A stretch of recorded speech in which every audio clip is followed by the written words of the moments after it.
Assalamualaikum warahmatullahi wabarakatuh. Sahabat Curakum, selamat bertemu kembali dengan saya, Ismail Marjuki, dalam channel Curatukum Ismail Marjuki. Nah, di kesempatan hari ini ada satu topik ringkas yang akan saya sampaikan, yaitu tentang hoax. Seiring dengan maraknya media sosial dan internet di genggaman kita, maka hoax sudah menjadi apa yang kita dengar sehari-hari. Oleh karena itu, kalau kita bicara media sosial, itu bagaikan sebilah pisau.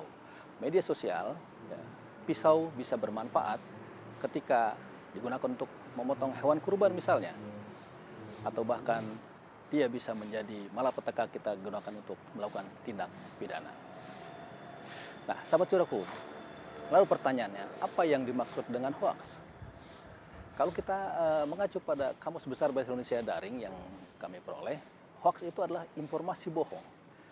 Jadi hoax adalah informasi bohong. Lalu pertanyaannya, apakah semua informasi bohong itu merupakan tindak pidana? Nah, di sini yang akan saya sampaikan. Namun sebelum saya lanjutkan tentang apa itu hoax, maka silahkan like, subscribe, komen, dan share di bawah ini. Sahabat Curah Hukum, sebagaimana tadi dikatakan dalam Kamus Besar Bahasa Indonesia, hoax adalah informasi bohong. Informasi bohong itu bisa merupakan tindak pidana dan juga bukan merupakan tindak pidana. Sebagai contoh, jika saya mengatakan bahwa saya memiliki jam tangan, ya, merek, saya sebut saja merek Rolex, asli Swiss, maka meskipun jam ini adalah palsu, saya tidak akan terkena sebagai orang yang telah melakukan tindak pidana kebohongan. Sepanjang pengakuan itu saya tidak gunakan untuk hal-hal lain. Saya hanya untuk membanggakan diri bahwa jam tangan ini adalah Rolex asli Swiss, ya, bukan palsu. Ini bukan tindak pidana. Saya hanya ingin menyombongkan diri bahwa saya punya jam bagus. Ya. Akan tetapi informasi bohong yang saya sampaikan mengenai jam tangan Rolex ini, yang saya bilang asli Swiss itu, menjadi masalah ketika saya ingin menjual jam saya ini. Saya katakan kepada si B bahwa ini jam asli Rolex, ya, Swiss, dengan harga saya jual 50 juta rupiah. Padahal jam ini adalah bukan jam Rolex asli Swiss, tapi jam tangan mungkin yang biasa ada di pasar Tanah Abang atau pasar Senen misalnya. Ya, ekstrim sekali contoh yang saya berikan. Nah, jika sini sudah seperti ini, maka saya akan terkena tindak pidana memberikan informasi bohong. Nah, inilah perbedaan antara hoax yang dapat dipidana dan yang tidak dapat dipidana. Lalu apa yang menjadi kriteria suatu hoax atau informasi bohong itu dapat dipidana? Ya. Yang dapat menjadikan faktor-faktor atau alasan-alasan suatu hoax menjadi tindak pidana adalah yang pertama, ada unsur kesengajaan ketika menyampaikan informasi bohong. Yang kedua, dilakukan secara melawan hukum atau tanpa hak. Ya. Yang ketiga, ada maksud untuk menguntungkan diri sendiri. Yang keempat, ada berita bohong yang disampaikan. Dan yang kelima, ada akibat kerugian pada pihak lain, baik kerugian material maupun imaterial. Nah, inilah unsur-unsur yang dapat memenuhi sesuatu hoax itu dapat dipidana atau tidak. Lalu, kalau kita mau mengacu lagi kepada peraturan perundang-undangan, ada beberapa peraturan perundang-undangan yang memuat tentang sanksi-sanksi hukum pidana terhadap pelaku hoax.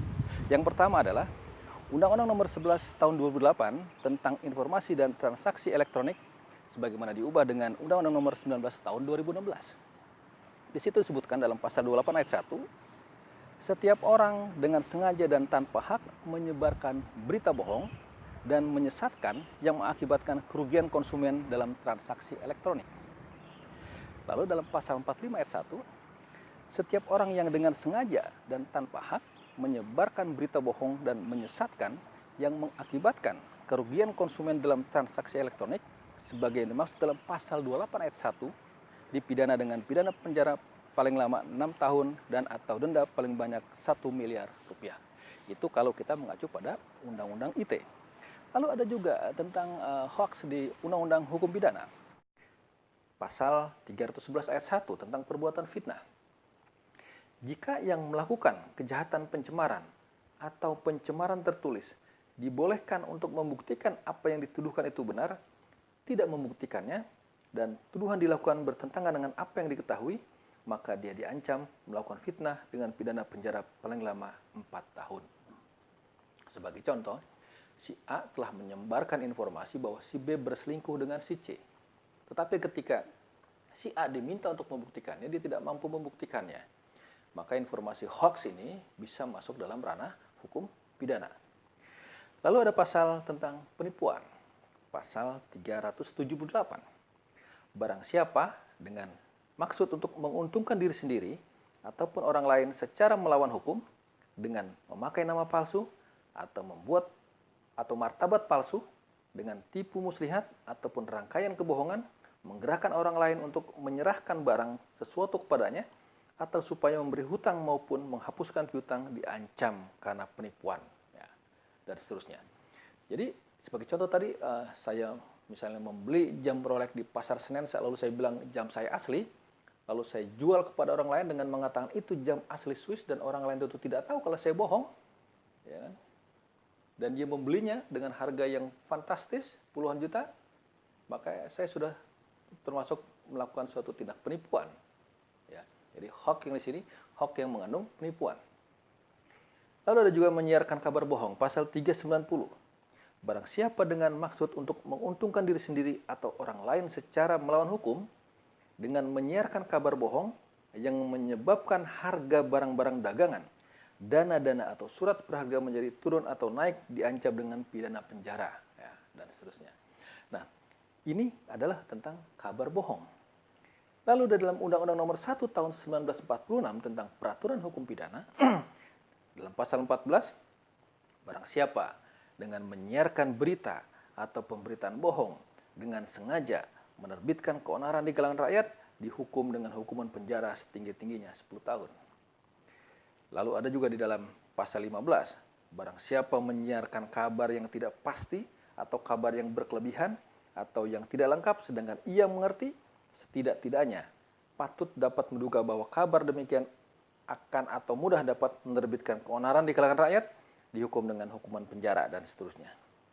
Jadi, sahabat surat hukum, banyak pasal-pasal di dalam ketentuan hukum kita yang mengandung ancaman pidana terhadap pelaku penyebar hoax. Di sini tinggal kita saja yang memilih. Ya, artinya memilih itu, apakah kita mau begitu saja menyebarkan informasi hoax, atau kita menahan diri. Ya. Dan saran yang terbaik adalah ketika kita mendapatkan informasi di grup WhatsApp, Facebook, Instagram, dan sebagainya, maka kita saring terlebih dahulu sebelum kita menyampaikannya atau men-share-nya kepada pihak lain.